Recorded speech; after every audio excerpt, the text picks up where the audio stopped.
Assalamualaikum warahmatullahi wabarakatuh. Perkenalkan nama aku M. Afif Pertama Putra dengan NIM 123210222. Di sini saya akan menjelaskan tentang pemahaman saya terkait dari Carbon Capture Storage atau CCS yang diambil pada mata kuliah topik khusus geofisika. Nah, pada kali ini masalah yang akan saya analisis atau akan saya uh, memberikan suatu divisi mungkin di slide selanjutnya di mana yaitu haruskah CCS atau carbon capture storage diwajibkan di negara maju.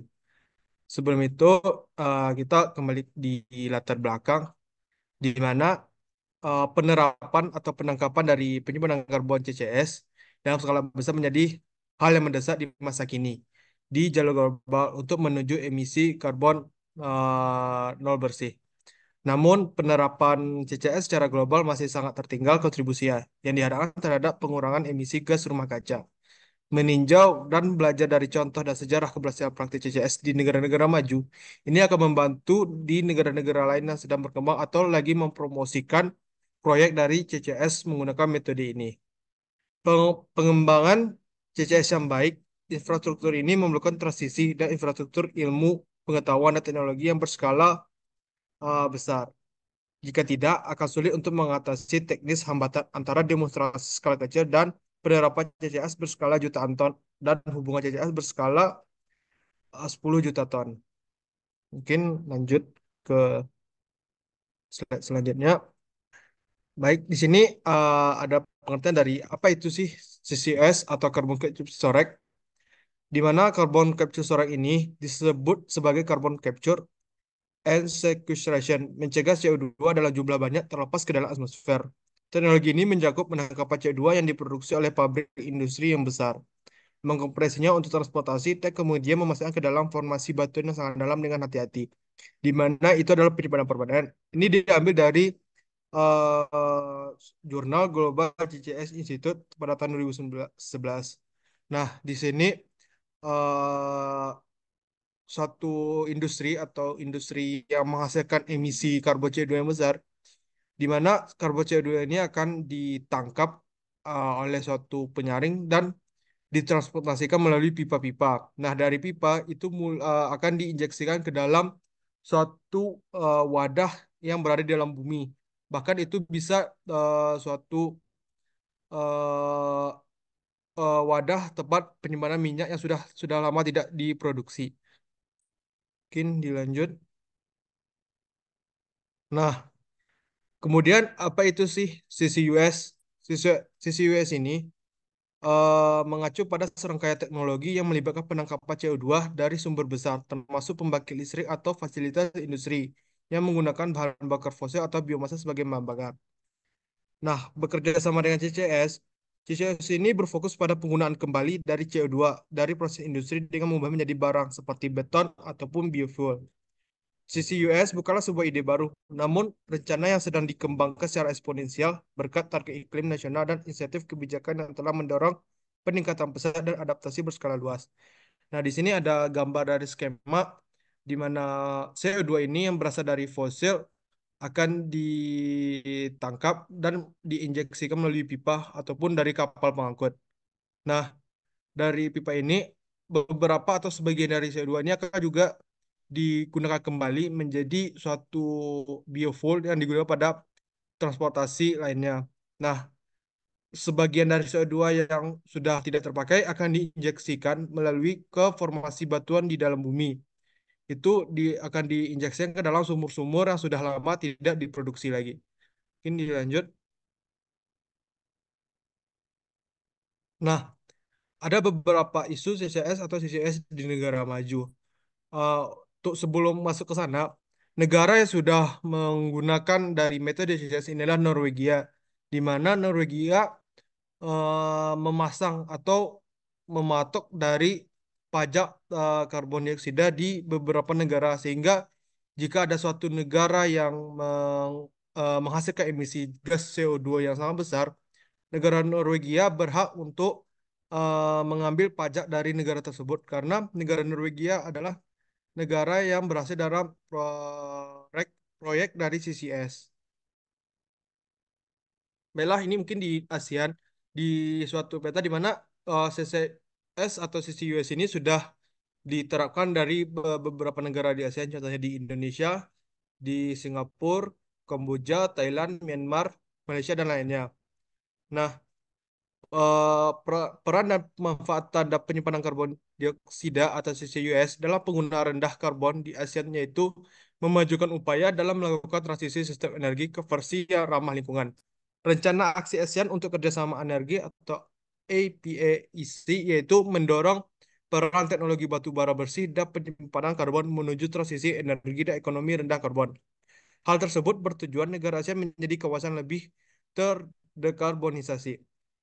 Nah, kunci untuk mempercepat perkembangan penangkapan karbon ini adalah dengan cara bekerja sama dengan industri dan organisasi. Ada beberapa peluang yang dapat dilakukan dengan terus menegakkan kebijakan dan ambisi yang muncul. Mengatur ulang narasi strategis untuk bisa berkolaborasi setiap negara dan mempercepat pengembangan proyek. Nah, masalah dari sisi ASEAN ini adalah dilihat dari aspek finansial pendanaan. Di ASEAN ini, aspek tersebut masih mengandalkan dari dana eksternal luar kawasan, seperti mendapat bantuan teknis dari ASEAN Development Bank atau ADB. Ini dilanjut. Nah, salah satu dari proyek CCS ini adalah di Filipina, di mana di Filipina sektor ketenagalistrikan sedang mengalami liberalisasi.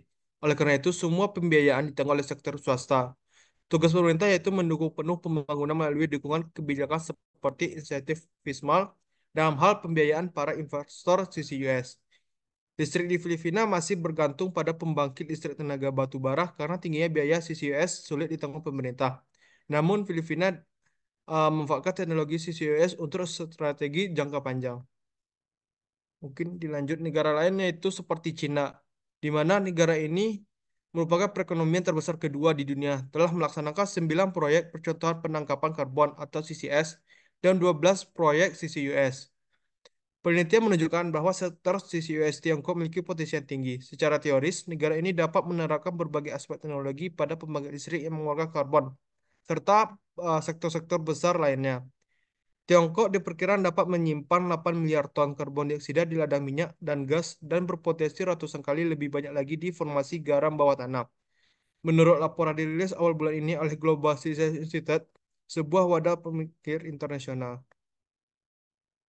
Mungkin dia lanjut. Nah, ini adalah satu skema proyek dari CCS di Cina, di mana mereka masih menggunakan atau melibatkan dari AOR atau Instant Air Recovery, di mana mereka menggunakan ladang-ladang minyak dan gas bumi yang sudah lama tidak diproduksi, di mana CO2 akan diinjeksikan ke dalam sumur-sumur yang sudah tidak berproduksi. Ini dilanjut. Kenapa harus CCS atau CCUS? Nah, di sini ada beberapa poin kenapa harus CCS atau CCUS, di mana CCS merupakan salah satu teknologi yang mampu memitigasi lepasnya emisi gas rumah kaca dari aktivitas bahan fosil industri dan pembangkit listrik skala besar. Manfaat CCS untuk produksi energi berkelanjutan seperti membantu meningkatkan akses energi dengan harga terjangkau, handal, berkelanjutan, dan modern bagi masyarakat. CCUS dengan maju melakukan carbon tax dalam teknologinya untuk menekan emisinya. Mengembangkan dan menekan teknologi CCUS menjadikan kawasan lebih terdekarbonisasi sehingga akan berkelanjutan. Biaya yang besar dapat diturunkan apabila sudah diimplementasikan pajak karbon sehingga biaya dapat ditekan drastis. Nah, di Indonesia sendiri, penelitian atau pengembangan CCS ini harus dikembangkan dengan baik agar dalam kerangka kerja penerapan CCS dapat lebih efisien untuk mendukung adanya produksi energi berkelanjutan. Tantangan dalam pengembangan CCS di Indonesia adalah regulasi pemerintah yang kurang jelas, biaya yang diperlukan dalam pengembangan infrastruktur dan lingkungan sekitar yang akan dijadikan tempat penyimpanan CO2. Pengaplikasian CCS di Indonesia masih belum berjalan, namun potensi penerapannya ini sudah mulai direncanakan. Terlihat dari dua lokasi yang digunakan yaitu Lapangan Gundih dan Lapangan Sukowati. Dan juga akan direncanakan di daerah Cekukan Natuna yang berpotensi diterapkannya CCS. Dilihat dari produksi gas pada daerah tersebut. Nah, dari kesimpulan ini kita bisa melihat eh, di slide selanjutnya bisa dilihat di mana CCS ini harus diterapkan di negara-negara maju agar negara-negara berkembang bisa mengikuti atau mencontoh dari negara-negara tersebut.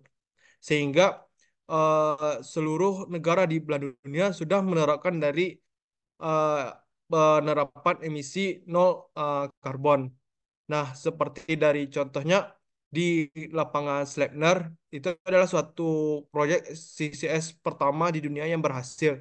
Nah, di sana menjadi patokan atau contoh bagi negara-negara berkembang untuk menerapkan eh, proyek tersebut.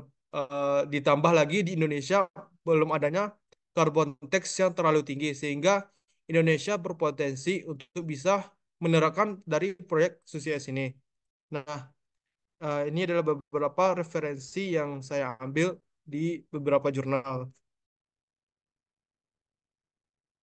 Nah, mungkin cukup sekian apa yang dapat saya sampaikan terkait pemahaman saya terhadap CCS. Salah dan janggal saya mohon maaf. Assalamualaikum warahmatullahi wabarakatuh.